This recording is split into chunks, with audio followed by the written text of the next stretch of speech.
let's get started on the double crochet stitch. So here I have my foundation chain. I'm going to insert my hook into a stitch, which your pattern will tell you specifically where you should be inserting your hook to make your next stitch, whether that's single crochet or double crochet, whatever the stitch is, you should have instructions on where to insert your hook. I'm going to be working into this stitch here. So before I insert into the stitch, I'm going to yarn over once, and then I'm going to insert my hook into that stitch, and I'm going to yarn over again and pull through that first loop. I'm going to yarn over again and pull through these two loops that are next to each other. So now I have two loops remaining. I'm going to yarn over and pull the yarn through those two loops.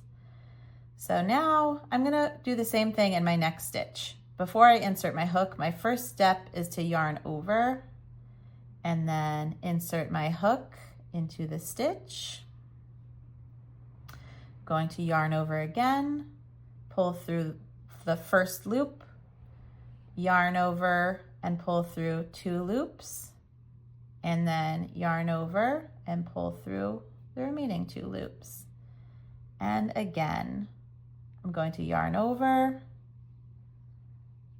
pass my hook through the loop, and you can see as I continue, I'm kind of automatically doing a yarn over, but if your yarn's not in place, you can just pass over the hook to do a yarn over, pull through the first loop, yarn over, pull through two loops, yarn over, pull through two loops.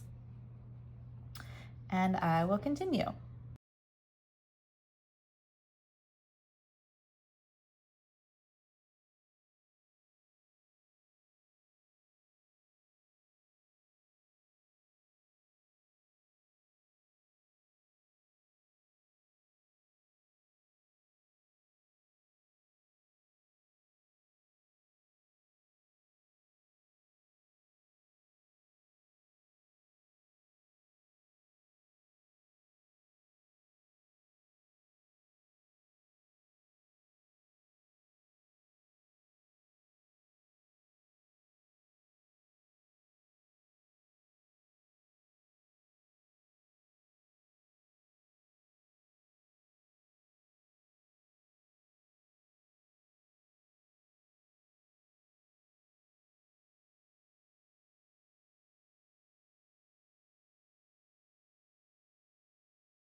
So here I have a nice long row of double crochet stitches, and I'm just going to take a moment to show you.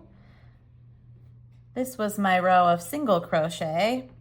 So if I put these side by side, you can see the double crochet is twice as tall as the single crochet. So you can see here, this has extra height, and this is a little bit shorter. And if you follow along to our next video, we're going to be learning how to do the triple crochet, which is even taller.